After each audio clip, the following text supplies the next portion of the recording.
Ao fim de 3 anos de debate e 1000 horas de discussão, os resultados da Comissão de Reforço para a Transparência em Funções Públicas, no Parlamento, ficou marcado por uma alteração ao Estatuto dos Deputados, aprovada, numa quinta-feira à noite, no passado dia 28 de março, que permite aos deputados, que são advogados, manterem as suas ligações às sociedades de advogados a que já pertenciam, antes de serem eleitos, desde que não emitam pareceres ou intervenham a favor ou contra o Estado em qualquer circunstância. A ideia foi proposta pelo PSB, teve a abstenção do PS, e garantiu, desta forma, a sua aprovação. A partir daí somaram-se críticas. Uma das mais duras partiu de João Paulo Batalha, presidente da Associação Cívica Transparência e Integridade, ao considerar que se trata de uma captura da Comissão para um reforço da transparência em exercício de funções públicas, para violar um mandato que lhe foi conferido e transformá-la na Comissão de Opacidade. Em declarações ao Sol, o responsável considera que quem fez a proposta, em nome da ideia de que não se deve prejudicar as pessoas que já têm outras atividades prévias à atividade parlamentar, está a defender o direito das sociedades de advogados capturarem o Parlamento. Em causa estão as justificações do deputado Álvaro Batista, que apresentou a proposta em nome do PSD, defendendo, na altura, que o desempenho de funções públicas não deve prejudicar quem vem de outras atividades. Na prática, uma sociedade de advogados pode ter relações com o Estado, com algumas limitações, desde que o deputado, advogado na referida sociedade, não tenha qualquer intervenção. Ou seja, a sociedade pode intervir, mas o deputado não. E a lógica que prevaleceu na proposta do PSD é a de que um escritório de advogados não pode ficar impedido de desenvolver a sua atividade pelo facto de ter um sócio que é advogado e deputado. Uma espécie de ativo tóxico, segundo fontes parlamentares sociais-democratas. Além disso, a Comissão de Reforço de Transparência já tinha aprovado também o impedimento dos deputados de terem cotas ou participações superiores a 50 mil euros ou 10%. Ainda assim, os deputados podem permanecer ligados às referidas sociedades, desde que não intervenham em processos que envolvam o Estado. Estas regras também se aplicam ao setor financeiro. Agora, uma semana depois da aprovação em comissão, quem fez a defesa da proposta do PSD é o seu secretário-geral, José Silvano. Achamos que a Assembleia da República fica mais rica tendo as diversas profissões, sendo limitadas, explicou ao Sol José Silvano. O PSD sempre entendeu que na questão dos deputados advogados, o que estava consagrado no Estatuto dos Deputados era suficiente. Já limitava a participação nas sociedades de advogados a 10%, como ficou na lei, e já tinha incompatibilidades suficientes para que os advogados não pudessem litigar contra o Estado, explica o deputado social-democrata. Uma vergonha, diz PCP. Na altura o PCP e o Bloco de Esquerda votaram contra estas alterações que contrariavam, segundo os próprios, a visão inicial e votações indiciárias na Comissão. O deputado Jorge Machado, advogado de profissão, não poupa o PS, dando o dito por não dito, o PS recua, chega a acordo com o PSD, e esvazia a norma permitindo que deputados inseridos em sociedades de advogados, e noutras profissões reguladas por ordens profissionais, possam participar em negócios com o Estado. Para PS, PSD e CDS, um deputado não pode vender uma resma de papel a um Estado, mas pode participar num negócio de milhões se inserido, por exemplo, numa sociedade de advogados. Uma vergonha, escreveu na rede social Facebook. Isto é completamente diferente do que estava no texto. O impedimento deixa de existir, insistiu o deputado comunista que acompanhou o processo, António Filipe. Do lado do bloco de esquerda, o líder parlamentar, Pedro Filipe Soares, acrescentou ontem que todo o processo acabou por ser uma vitória do que rodados os alçapões na lei que o Centrão teima em manter, num artigo de opinião no Público.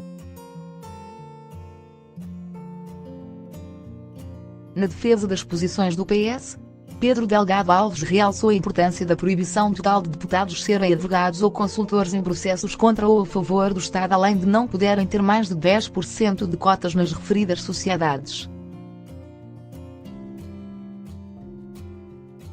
Ainda assim não se livrou das críticas à sua esquerda. Também o antigo eurodeputado, eleito pelo PS, e constitucionalista, Vital Moreira, considerou lamentável a decisão da Assembleia da República, defendendo uma incompatibilidade geral entre o cargo de deputado e a profissão de advogado, em especial os advogados de negócios, e não somente quando se trata de litigar contra ou a favor do Estado, onde existe um manifesto conflito de interesses. A frase foi escrita no seu blog Causa Nossa numa análise mais global dos resultados da Comissão para a Transparência. Luís de Sousa, investigador e ex-presidente da Associação Cívica Transparência e Integridade, considera que há um problema pela forma como as coisas são feitas, insistindo na necessidade de relatórios para fundamentar o processo legislativo e sustentar as propostas de alteração em sede de comissão. Em relação à polémica sobre os deputados advogados, Luís de Sousa deixa algumas críticas. Eu posso ser membro de um escritório de advogados para ir à Barra defender o processo de um indivíduo, mas a maioria dos escritórios de advogados transformaram-se em grandes consultoras e uma parte da sua atividade são consultas parlamentares. Ou seja, o problema deve ser colocado ao nível do tipo de relação contratual para avaliar se colide, ou não, com a independência de um deputado no seu exercício de funções. A acumulação de cargos. Luís de Sousa também defendeu ao sol que se devia ter revisto a acumulação de cargos políticos e deu um exemplo: o deputado Pedro Delgado Alves, vice-presidente da bancada socialista e presidente da Junta de Freguesia do Lumiar. Na opinião de Luís de Sousa, a acumulação de mandatos é também um conflito de interesses, porque da mesma forma que temos um cidadão, um voto, devemos ter um eleito e um mandato. Este era um princípio da ética republicana. O visado respondeu ao sol que a lei era há muitos anos clara quanto a incompatibilidades no exercício de funções, definindo que não são incompatíveis funções em regime de não permanência, isto é, não remuneradas. Além disso, as funções são eletivas e o deputado lembra que já exercia funções de parlamentar antes de ser eleito presidente de junta, e que os eleitores estavam cientes disso mesmo. Tal como outros colegas do Parlamento, repetiu a experiência e foi eleito para um segundo mandato. Na Comissão de Transparência verificaram-se ainda outros casos como o da regulamentação do lobbying. Neste caso caiu por terra a hipótese de se saber quem são os 3 maiores clientes de um lobista, após o registro público SI, para efeitos de uma audiência com entidades como o Parlamento.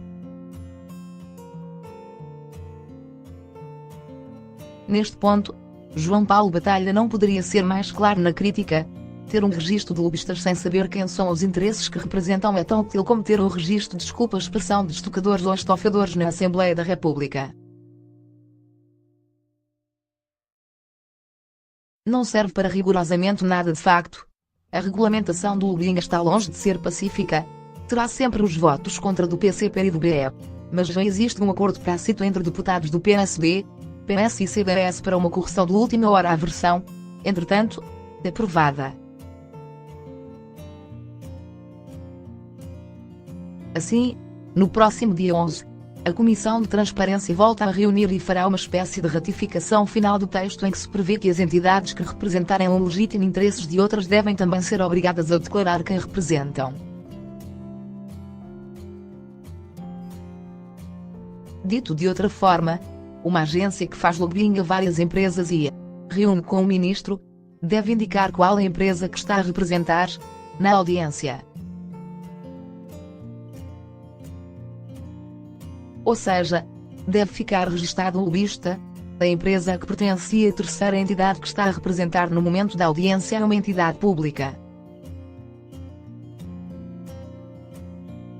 Neste ponto, o tema não é consensual no PSD e a direção nacional do partido ainda não decidiu se pretende abster-se ou votar contra a proposta, mas só quando a mesma chegar ao plenário da Assembleia da República. Seja como for, as alterações só devem ser aplicadas em 2020 e o produto final não deverá ser agendado para votação antes do 25 de abril.